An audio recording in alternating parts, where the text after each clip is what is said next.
Well, good afternoon, everybody. Welcome to this SW Signals channel. So, a couple weeks ago, I made a video, and one of these subscribers had made a comment asking for a video outlining solar conditions and how they affect shortwave listening. And so, I am no expert when it comes to solar conditions. I do use a couple tools to see what the conditions look like before I start a listening or video session. Whether it be here at home or out in the park or wherever I happen to go for that day. But again, I'm no expert. I just use the tools that I use. So the purpose of this video is to kind of show you the tools that I use to look at the conditions and kind of determine if I'm going to spend the time and effort to make a video or do a listening section when I may not hear anything at all. But the first app I use is on my phone. It's called Ham Solar, and I do have a screenshot here of this. And now hopefully it's going to stay in focus. Sorry about that. This is on my Android phone. I don't know if it's on the iPhone or not. It could be, but I know it's on the Android phone. So this gives you kind of different information on the conditions of whenever you view the app. Now this, of course, was taken before the solar event of the last couple weeks that we've had, when we had the high K index and bad conditions and the geomagnetic storming that was taking place. And so these numbers do not reflect that event. But on this screenshot, the kind of sections I look to and I try to look at to see if the conditions are good are this top section here mainly.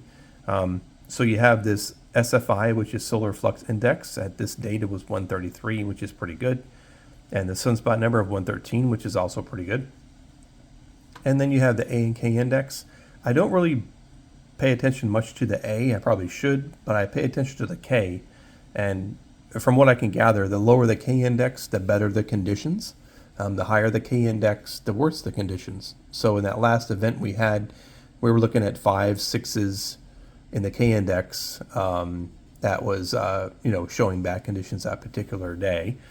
And down here in the middle, in this HF conditions little window here, it does show the outline of the bands here, and then the conditions of those bands during the day or night hours based on the solar conditions. So at this particular day when I took this screenshot, it was fair and good.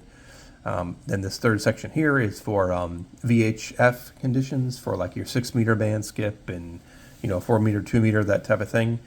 This particular day they were all closed down because the conditions were not conducive to that type of transmissions.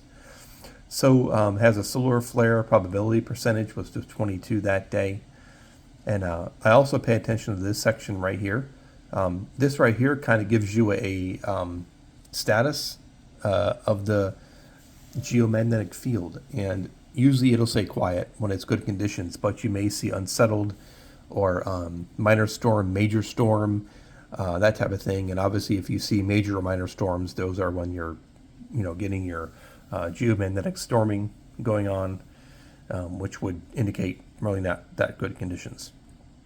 And the other app I use over here, and hopefully this one will stay focused, is called Space Weather Live, and it basically shows a lot of information. Most of it I don't understand, but for this particular one section of this, it does show this. On this was the same time of the other screenshot, so I had a KP index of 2 at this time, so it was pretty good conditions this day. And this is really the only section I ever use. This does offer you an alert feature to where you can get alerts on your phone when there's like radio blackouts or a CME, which is a coronal mass ejection, and solar wind conditions and all that, to indicate bad or good solar conditions. Now I also use an app on my computer called Simon's World Map. Now Simon's World Map has a lot of features in it. As you see, it has the gray line right here as this hour goes, as the day hours go by, this will move this way over here. It'll move from right to left. Show you the gray line, but I really pay attention to down here. So this is as of right now. So solar flex is 148, sunspots 125, the A and K is 10 and 2. So as of right now, it's pretty good conditions. and it also has a little space weather ticker, news ticker down here, giving you information about solar conditions. Right now, it's it's advising radio blackouts reaching the R1 level are likely. So those are the three tools that I use to validate conditions before I plan a session. Now, I will say that during the last event, there was a YouTuber in South Africa, and he was actually able to hear quite a lot during that event, and he was showing it on his YouTube channel.